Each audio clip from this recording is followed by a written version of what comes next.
সুপ্রিয় দর্শক, আপনারা যে যেখানে বসে এনটিভি ইউরোপের রেগুলার অনুষ্ঠান কমিউনিটি ম্যাটার্স দেখছেন, আপনাদের সবাইকে শুভেচ্ছা সহ স্বাগতম। বরাবরের মতো আজকেও আপনাদের সাথে আছি আমি আদনান পাভেল। আপনারা যারা রেগুলারলি কমিউনিটি ম্যাটার্স দেখেন, আপনারা জানেন কমিউনিটি ম্যাটার্স আপনাদের অনুষ্ঠান, আপনাদের নিয়ে অনুষ্ঠান। আমরা সবসময় চেষ্টা করি এই অনুষ্ঠানে এমন সব টপিকে কথা বলতে যা কিনা ব্রিটিশ বাংলাদেশি কমিউনিটির উপর প্রভাব ফেলছে বা অদূর ভবিষ্যতে প্রভাব ফেলতে পারে। আজও তার ব্যতিক্রম নয়। আজকে আমরা কথা বলবো যুক্তরাজ্যের সার্বিক অর্থনৈতিক এবং রাজনৈতিক সিচুয়েশন নিয়ে, এবং এই ইম্পর্টেন্ট টপিকে আমাদের সাথে কথা বলার জন্য দুইজন সম্মানিত গেস্ট আমাদের সাথে আজকে এনটিভির কমিউনিটি ম্যাটার্সে জয়েন করেছে। একজন সশরীরে আমাদের লন্ডন স্টুডিওতে জয়েন করেছে, আরেকজন অনলাইনের মাধ্যমে আমাদের সাথে জয়েন করেছে। যদিও এটা একটা পলিটিক্যাল টপিক, হাউএভার আমরা চেষ্টা করেছি দুইজন এক্সপার্ট আনার জন্য। কোনো পলিটিক্যাল লিডারদেরকে আমরা দাওয়াত দেইনি বা কোনো political however every now and then we will also try to make sure যে আপনার পলিটিক্যাল ভিউ পয়েন্টগুলো আমরা প্রপোর্শনেটভাবে কভার করতে পারি। আমি আর কথা না বাড়িয়ে আমি আমার দুইজন সম্মানিত গেস্টের সাথে আপনাদেরকে পরিচয় করে দেবো। আমার সাথে এনটিভি ইউরোপের লন্ডন স্টুডিওতে সরাসরি উপস্থিত আছে জনাব Tasnim Al Wajed Naim. He is a technology consulting analyst. Tasnim Al Wajid Naim, thank you very much for joining us today. Thank you for inviting me, Parveen. Thank you very much. I also have a very prominent and very well-known commercial and criminal barrister Zacharias Mia. Barrister Zacharias Mia, assalamu alaikum, and thank you very much for joining us today. Assalamu alaikum, Adnan. It's always a pleasure. Thank you for inviting me onto the show this evening. Thank you very much. Thank you. সুপ্রিয় দর্শক, আপনারা যারা যুক্তরাজ্যে আছেন, আপনারা sky 780-তে এই অনুষ্ঠান দেখতে পাচ্ছেন। তাছাড়াও কিন্তু আমাদের সোশ্যাল মিডিয়ার মাধ্যমে এবং আমাদের ওয়েবসাইটের মাধ্যমে আপনারা এই অনুষ্ঠান দেখতে পাচ্ছেন। সময়ের সাথে আগামীর পথে আমরা সবসময় চেষ্টা করি আমাদের কমিউনিটির ইম্পর্টেন্ট টপিকে আপনাদের সাথে কথা বলার জন্য। আজকের টপিক যুক্তরাজ্যের বর্তমান রাজনৈতিক এবং ইকোনমিক সিচুয়েশন নিয়ে। আপনাদের যদি কোনো প্রশ্ন থাকে, অভিমত থাকে, আপনারা আমাদেরকে জানাতে ভুলবেন না। আমরা আমাদের সংক্ষিপ্ত সময়ের মাঝে চেষ্টা করব আপনাদের প্রশ্নগুলোর, আপনাদের কনসার্নগুলোর অ্যাড্রেস করার জন্য। আমি প্রথমে চলে যাব ব্যারিস্টার জাকারিয়াস মিয়ার কাছে। Barrister Zakarias Mia, you are a very prominent, very well-known commercial and criminal barrister. You are also very much involved with many important social organization. If I may ask you from your observation that the current political situation in UK seems quite volatile at this moment. What is your opinion about it?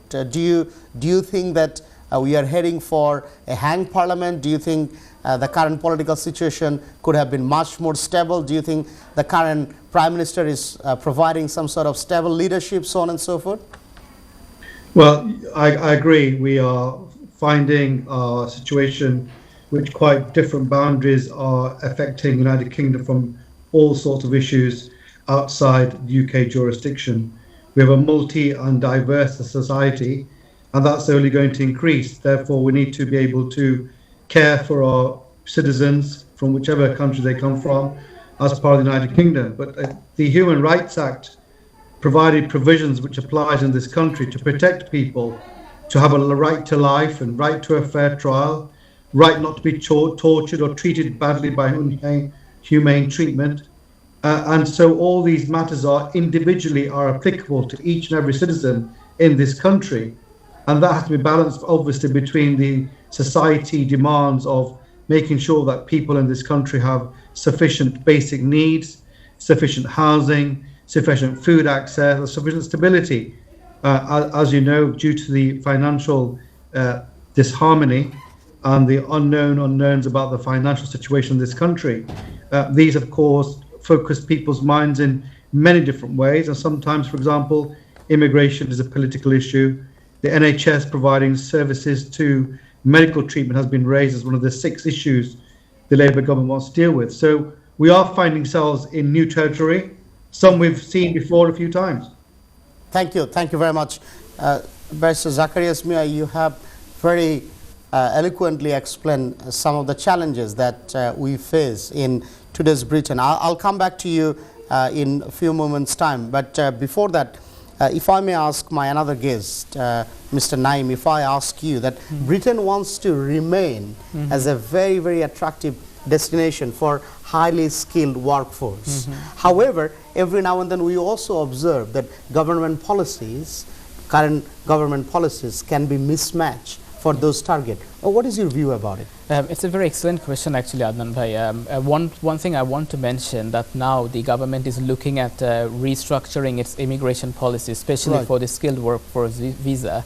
It used to be a 29k pound threshold, which is now being pushed all the way until 38k, which is almost about 30% increase on the salary that you need to be earning in order to be on the skilled worker visa. When we talk about London being a lucrative destination for skilled workers or skilled employees to come and work here, that's one of the main things that they need to meet, and a requirement that they need to meet in order to stay in London and work in London. And most students, usually what they do is they come here, they do a master's degree, and then they stay on. And now to stay on, the requirement is that you have to earn 38k, which is quite a difficult thing for many employers, right? Because they're used to offering salaries which are within the range of 30 to 34k. Certain salaries within the financial institutions, for example.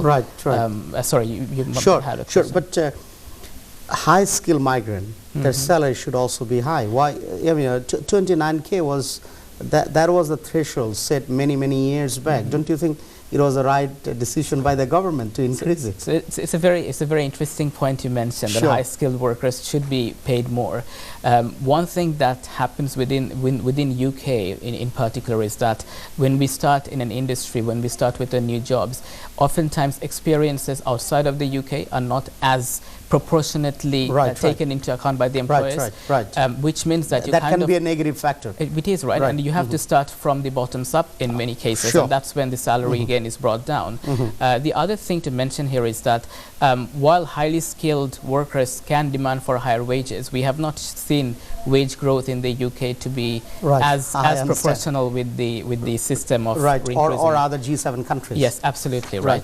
So I think with those things in mind, obviously there is sometimes a mismatch, and for the government to ensure that talented workers and talented skills can be continued to be attracted to UK, especially London.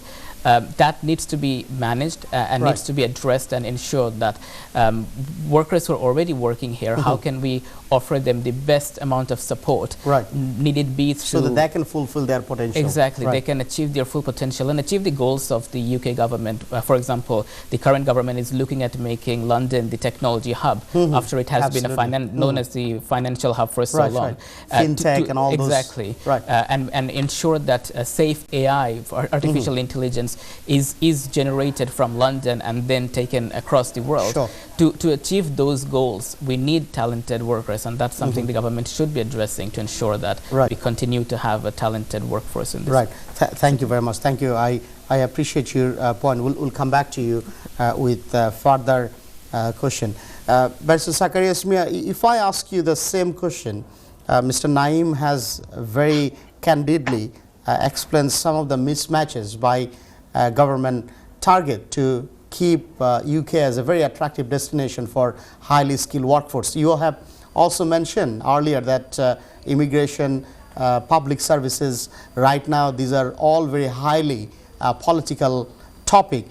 So what is your view about it? Do you think the government policy to keep Britain as a very attractive destination for highly skilled workforce is actually happening? Government has right sort of plan, or you think the current policy is a mismatch to this particular target?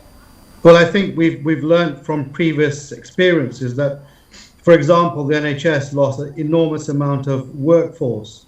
One has to just look around in any country, any city in England, that the majority of the workforce NHS has a multi-diverse society. And that skill set is extraordinarily important, and therefore in order to maintain that skill set, highly skilled set from diverse communities like Bangladesh, for example, and India and so forth, we've got to be competitive to allow that staff to come into the United Kingdom. So therefore, we must have some reflection that having a lower threshold may be helpful to encourage that young and able and experienced staff members to come to the United Kingdom, to give them a foothold into the established businesses like medicine, NHS, and science. And I agree. I think sometimes the threshold being between, I think in the olden days for immigration was 18,600, and then it came up to whatever the new threshold you really have to reflect on the countries we're dealing with, because it is right. These people are not going to get the best jobs immediately. Right. We're on the first level of footing, and we have to encourage that movement to support the industry in the United Kingdom. We had over 9,500 restaurants, Bengali restaurants, in the United Kingdom. And now most of these people's restaurants are closed or don't have the staff.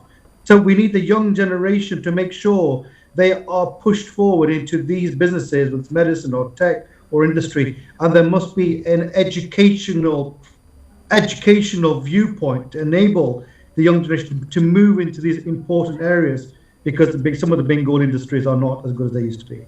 Right, absolutely, absolutely. And you have given a very good example of government's policy mismatch when it comes to attracting highly skilled workforce by mentioning about curry industries. We know that curry industry is suffering disproportionately because of some of government policies. Every now and then we also see that government is trying to change some of those policies. However, it may be too little, too late. Anyway, thank you both of you. Barrister Zakir Ismail, if I ask you that you previously mentioned about freedom of speech, you have also mentioned about rule of law. Global Britain should be a force for good.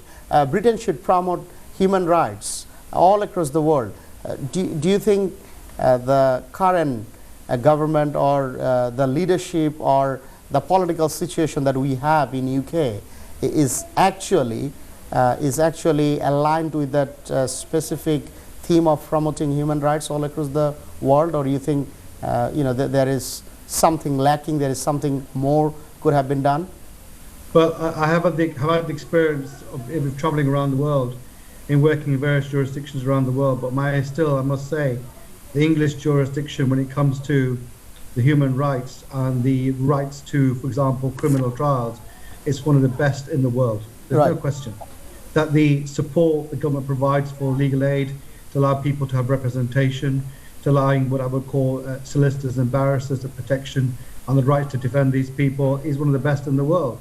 And of course, the Human Rights Act is a part of our law, and it provides important and careful protections. For example, I think the common important one is the right to freedom of thought, belief and religion, the right to freedom of expression, the right to respect for private life and family life.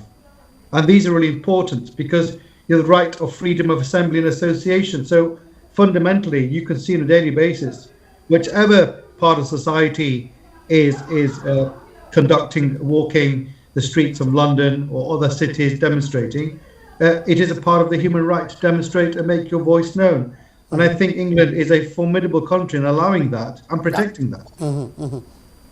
Absolutely, absolutely. And Barrister Zakir Ismail, if I ask you a further follow-up question, that Britain, of course, because of historical link, Britain is closely connected with Commonwealth countries, but too often we see that human rights are violated, even in Commonwealth countries, and we see Britain not taking any proportionate action, not taking any pragmatic action.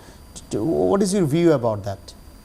Well, it's obviously always sensitive to enforce the laws of human rights from your country in effect onto another country, because the political framework is always very different.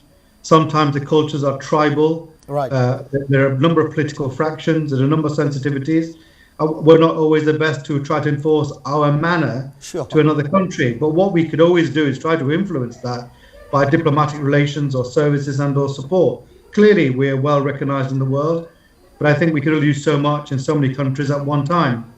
I want us to reflect that, well, how much can we preserve? But certainly, I think with the United Nations and the various bodies around the world, the Foreign Office of Commonwealth Trust and so forth, and our leaders should have and try to support what I would call the protection of human rights around the Commonwealth countries, because obviously we have a closer link to the Commonwealth countries, and if there is an issue, then we ought to do our best to try to promote the human rights, whichever way we can support it, and we have the political and the strength of character to do that, but it takes a lot of work and a lot of support on both sides. Right, thank you very much, thank you. Mr. Naeem, if I come to you, artificial intelligence. Artificial intelligence has been discussed too often nowadays. It has become another hot topic. Do you think that Britain as a country is ready to face the disruption which we may face in near future brought by artificial intelligence? What is your Britain, as you mentioned before, that Britain wants to remain, or Britain wants to become the hub for artificial intelligence, you know, bringing all those rules and regulation, connecting people with ideas, so on and so forth. What is your view about it?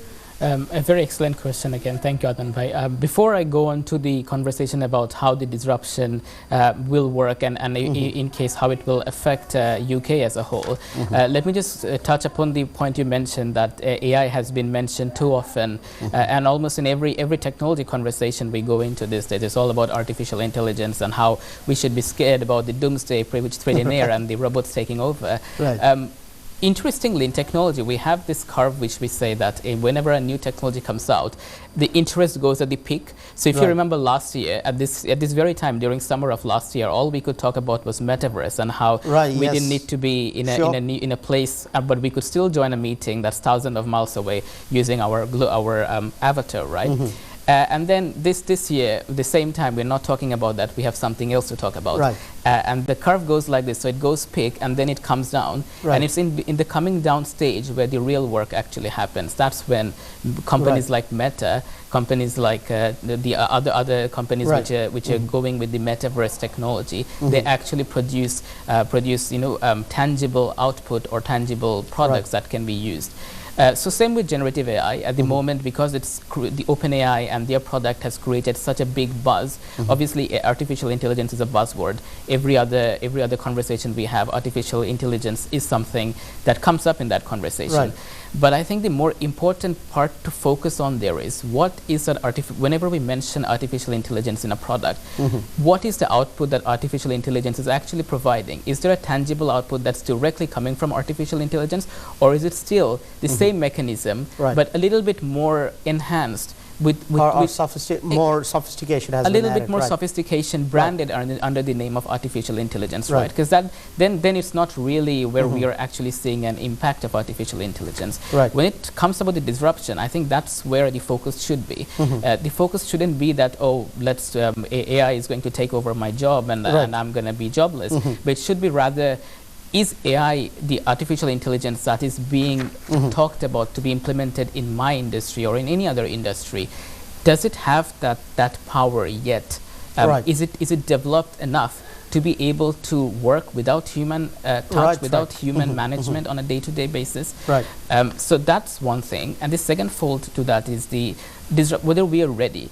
I am very hopeful. I do think that we are ready, and that's because I feel the jobs that we are talking about, or not jobs really, the tasks that we are talking about that can be further done by enhanced. a robot. Exactly. Those are very menial tasks, probably writing a report after a meeting, producing the meeting minutes, something that takes half an hour, something that the half an hour I could have used to do something completely else, something more productive maybe, rather than just summarizing the discussion we had in a meeting. That's something that technologies like Microsoft Teams, they're already implementing. So when you do a meeting over Microsoft Teams, once you close the meeting, the Microsoft Teams already produces summary of minutes. You look at it, you make your changes, and then you send out to the participants of the meeting. So I think we are ready. But it needs to be talked about how far that output from AI is in order to understand what the disruption can be and how we can further prepare for that. Right. Very interesting point. I mean, you mentioned about some of the media hype and how quickly we forget about those media hype and then we focus on something else. Now, also at the same time, you also highlighted job loss. You also have highlighted some of the doomsday conversation that we have whenever it comes to artificial intelligence.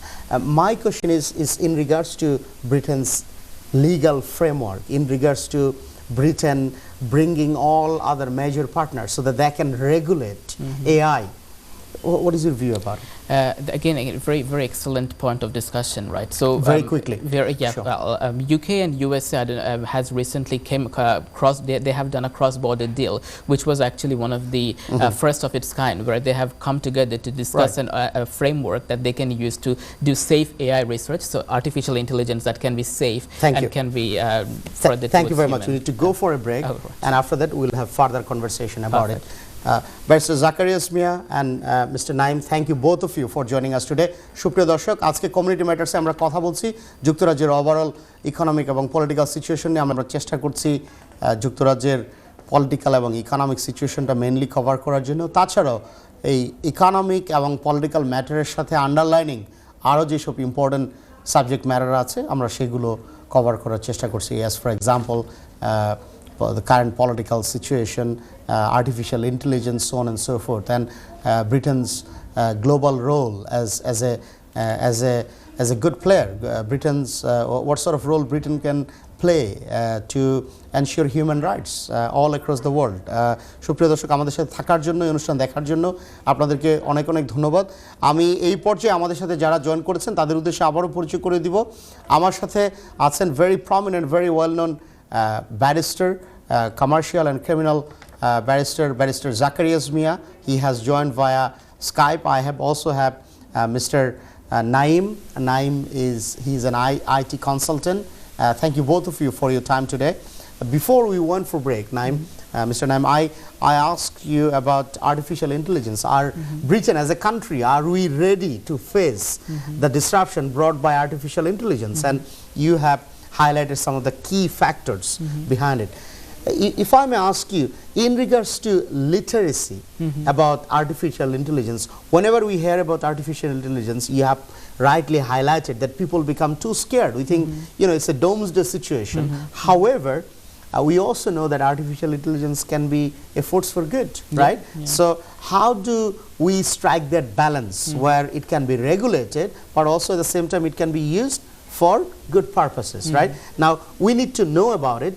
Too often, our understanding about artificial intelligence is very limited.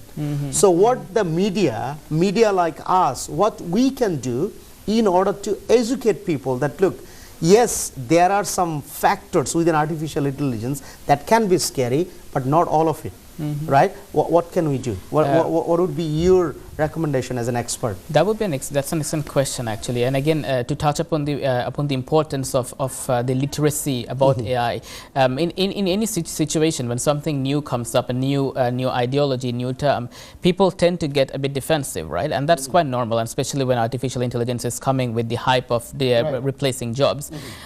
The one thing that the UK government is doing, that they have set up their own framework for safe research on AI, understanding where AI can impact into human lives that won't be good, and they have done that deal with the US, which US and UK we know are the two of the most powerful economies that are heavily investing into technological advancements.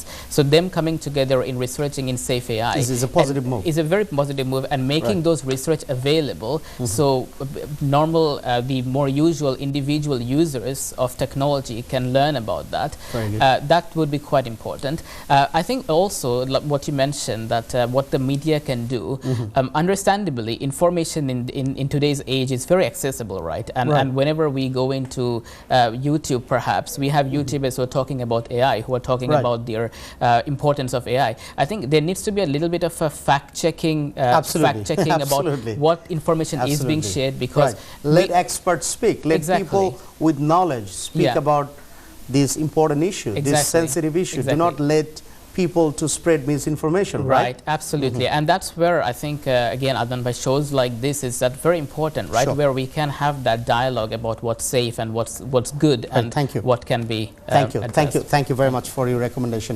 Barrister Zakarias Mia, if I ask you a question in regards to artificial intelligence and how that can be regulated, do you think Naim has correctly highlighted some of the important work that the current government is doing, current British and American government, how they are doing some works collectively in order to regulate AI? Do you think we have enough legal framework in place in order to ensure that some of the developers, they don't go that do not do, they are unable to do any harm, but also at the same time we can use artificial intelligence for the prosperity of human civilization. What is your view about it? AI has certainly very positive elements, but also some elements which need to be certainly our concern, and there are dangers with AI. And it is an important footstep to try to regulate it. And it is that positive step the United Kingdom has taken to find a methodology to start regulating this clearly huge area of technology.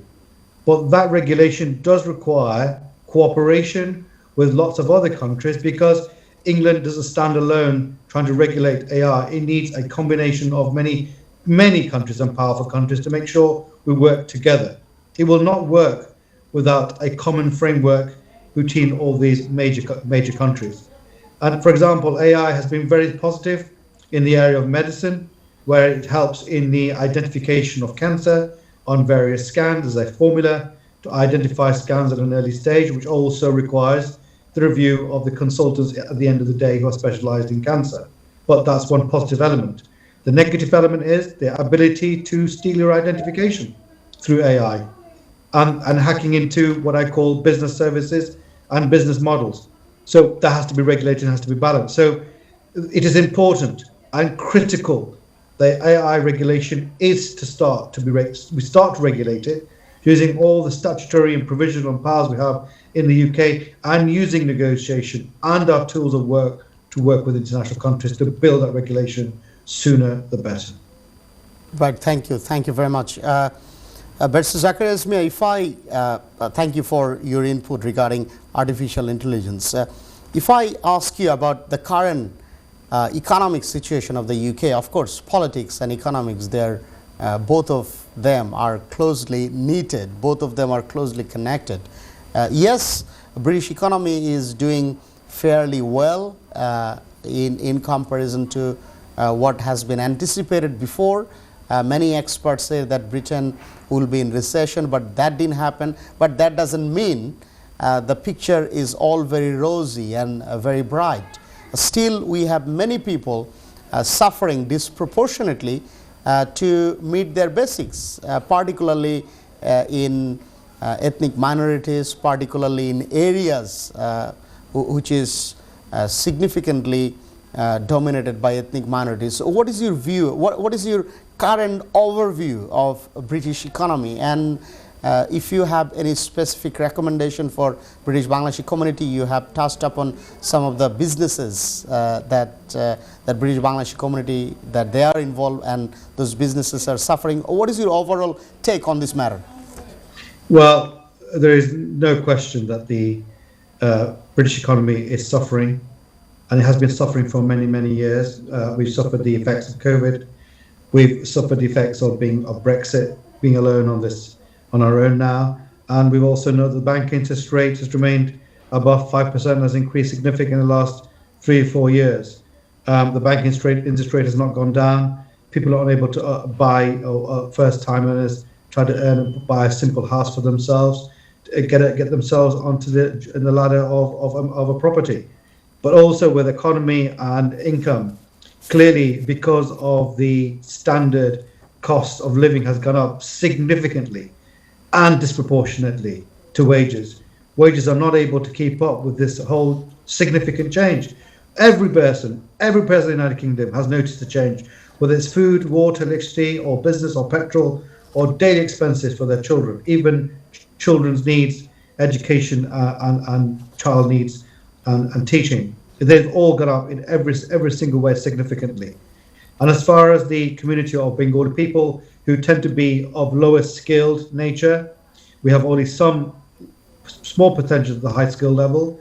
And clearly, so what we need to do is address these difficulties and the basic needs, but we need to progress within each and every community, each and every city, within our Bengali community, to promote our younger generation, promote them into education, learning, training, and manufacturing, whether it's business or law or AI or intelligence. We need to keep pushing forward our young generation, because it is that young generation which will achieve the higher salaries and which will help their parents in the future. the parents who've supported themselves as best they can throughout the period, have clearly done their best to be on this particular ladder. But it means we need to really we need to take a significant change, more than we probably ever did, to push forward our generation of Bengal as an industry in all levels, supported by family members and within education. This is the only way we're going to survive. And that comes within the community framework. And that community framework must start supporting these issues at actually ground level. Otherwise, we can have significant problems for people cooperating and coping with surviving within the business model and also with our basic needs. Thank you. Thank you very much, Jack. Thank you very much. And I hope, as you mentioned, that younger generation, they must get involved and they must do well in order to support their family, also their community. And we know that our youngsters, they are doing very well. And we also hope that the government will do government's responsibility in order to support their enthusiasm, in order to support their businesses, so on and so forth. Thank you very much once again. Naim, Mr. Naim, if I come to you, we know that Britain has been trying to negotiate many deals, many commercial deals, many trade deals with many Commonwealth countries. You previously mentioned about some of the links, people-to-people connection that can be created between Britain and all those Commonwealth countries. Do you think those negotiations are going well, and particularly a country like Bangladesh, how they can get involved? Yeah, that's a very good question again. Thank you, Adnan Bhai.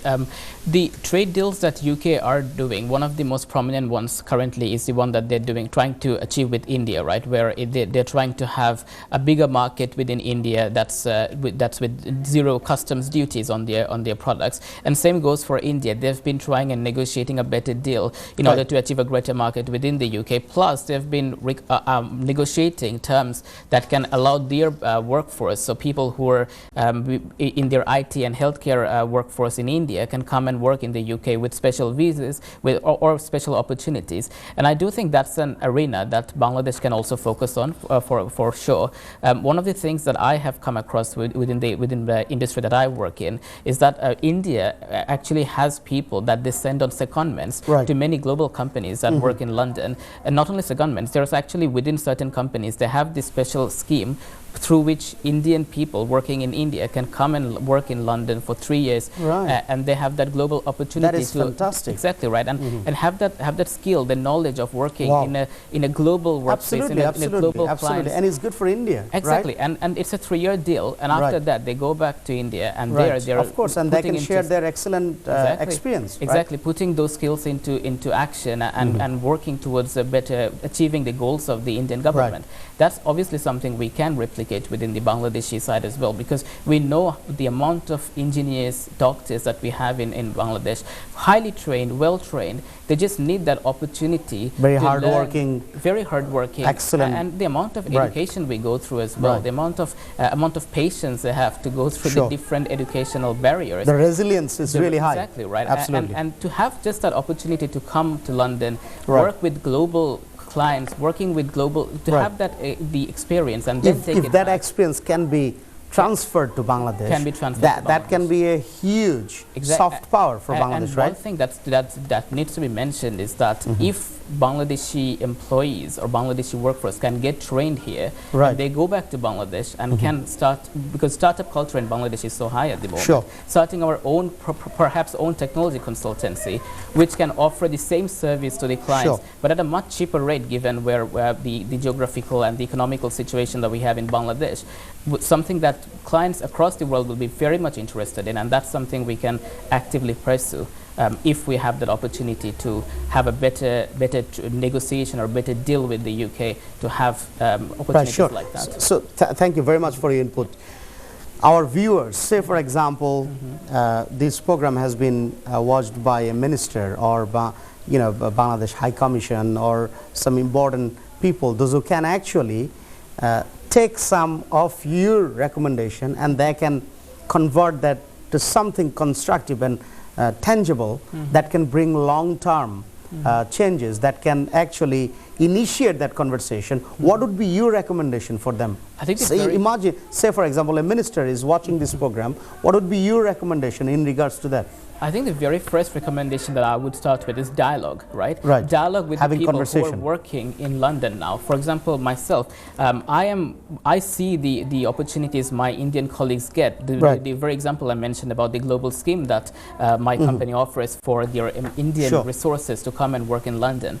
Having dialogue produces this kind of opportunities that are already within the industry. Can lay that foundation. Exactly, and then that can be replicated for Bangladesh, and that would be my recommendation. Thank you very much. Thank you. But so Zakaria Azmir, if I ask you the same question, we know that Britain is trying to negotiate trade deals with many Commonwealth countries, but when it comes to Bangladesh, we see too often, although we have very highly skilled workforce, very smart, intelligent young people, they have significant resilience, they are doing really well, but too often they do not get those opportunities because that framework isn't there, because that dialogue isn't there, because that conversation isn't there, because the government to government relationship isn't really there, although Britain and Bangladesh has excellent relationship. What would be your recommendation in regards to this?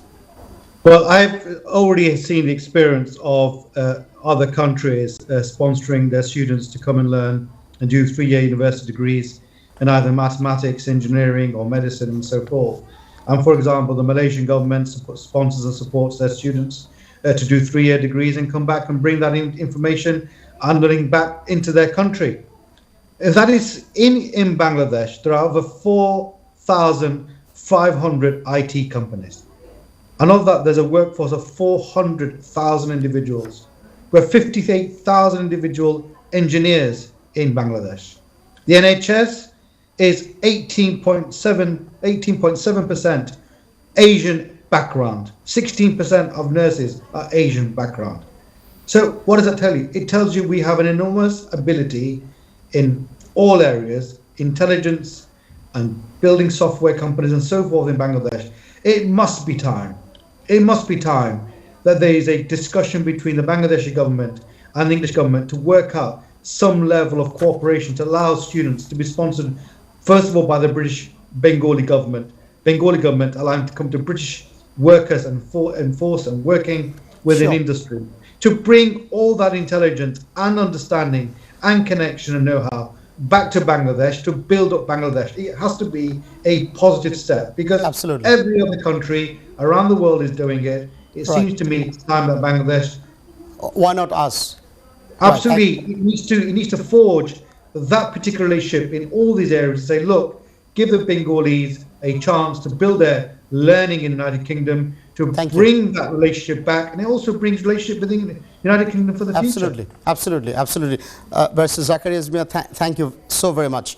Mr. Naim, if I come to you, very briefly, how British Bangladeshi, how they can get involved more in this ongoing important conversation on different topics. What would be your recommendation? I think very briefly. British Bangladeshis and Bangladeshis across the world right now, getting involved in conversations is not a difficult matter, right? We are so well connected because of social media. We're so well connected because of the different forums that we have placed on social media or outside of social media. So actively engaging with those and making in a constructive, sure that respectful way.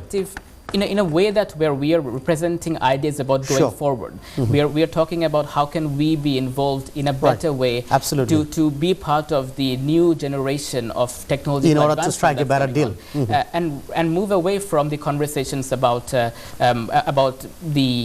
conversations about how we have in the past we have been in the disadvantageous situations and how we have not been treated right. I think the conversation should be engaging more on how can we actively sought after the skills that we need. And thank you very much. Barrister Zakaria Azmir, if I ask you the same question, how British Bangladeshi, how they can get involved more with these ongoing important topics, ongoing important conversation, whether it is to do with economics or politics, so on and so forth. What would be your recommendation? I think we need those heads of community, heads of chambers of commerce, heads of the state MPs to make sure they bring a new change to supporting the Bengali community. It needs a real effort from various sides, and we should be pushing our MPs and pushing our heads of our various networks, restaurant businesses and chambers of commerce to say, look, it's time to push forward to give Bengalis a new future. Thank you very much. Naim, we are almost out of time. Your final comment in 10 seconds. The final comment would be I'm hopeful about the future Sure. of Britain. You and are I'm optimistic. very hopeful about British Bangladesh's contributing towards the development of technological advancement. Thank you very much. Thank you. Barrister Zacharias Mia, your final comment. We are almost out of time. Your final comment in 10 seconds, please. The Bengali community are very smart, very able, very hardworking. Please give them the chance to move forward in all sectors. Thank you. Thank you very much. Thank you, Barrister Zacharias Mia, Mr. Naim. Thank you both of you for your time today. সুপ্রিয় দর্শক, আপনারা আজকে যারা community matters দেখছিলেন, আপনাদের সবাইকে আবারও অনেক অনেক ধন্যবাদ। আমরা আজকে খুব ইম্পর্টেন্ট একটা টপিকে কথা বলছিলাম। আমরা আজকে কথা বলছিলাম ব্রিটেনের ওভারঅল সামগ্রিক সিচুয়েশন নিয়ে, এবং এই সামগ্রিক সিচুয়েশনের মাঝে আমরা আর্টিফিশিয়াল ইন্টেলিজেন্স নিয়ে কথা বলার চেষ্টা করেছি, যুক্তরাজ্যের বর্তমান ইকোনমিক সিচুয়েশন নিয়ে কথা বলার চেষ্টা করেছি, আমরা যুক্তরাজ্যের বর্তমান পলিটিক্যাল সিচুয়েশন নিয়ে আমরা কথা বলার চেষ্টা করেছি। আমার সম্মানিত দুইজন গেস্ট ফাইনালি যে কথাটা বলেছে যে আপনারা যেখানেই থাকুন না কেন, আপনাদের এই ব্যাপারগুলো, ইম্পর্টেন্ট টপিকগুলো আপনাদের জানতে হবে, আপনাদের অ্যাক্টিভলি ইনভলভ হতে হবে। আমরা জানি বাংলাদেশি কমিউনিটি খুব ভালো করছে, আরও ভালো করবে, আমরা সে আশাই করি। গভর্নমেন্টের বিভিন্ন ইম্পর্টেন্ট ইনিশিয়েটিভে বাঙালি কমিউনিটির আরও কনস্ট্রাকটিভভাবে আরও ইনভলভ হতে হবে। Get involve, think tactically, think strategically, act tactically. আমি সেটাই বলবো। আপনারা যেখানেই থাকুন, ভালো থাকুন, সুস্থ থাকুন। আপনারা আপনাদের ইয়াংস্টার যারা আছে তারা কিভাবে আরও ভালো করতে পারে, তাদেরকে কিভাবে আরও সাপোর্ট দেওয়া যায়, আপনারা সেটা চেষ্টা করবেন। আমরা জানি বাংলাদেশি কমিউনিটি শুধু যুক্তরাজ্যে না, বাংলাদেশের ডেভেলপমেন্টও কন্ট্রিবিউট করার চেষ্টা করে। আপনারা সেটা কন্টিনিউ করবেন, আমরা সেটা আশা করি। আপনারা যেখানেই থাকুন, ভালো থাকুন, সুস্থ থাকুন। আপনাদের সাথে আবারও দেখা হবে। সেই পর্যন্ত thank you and take care.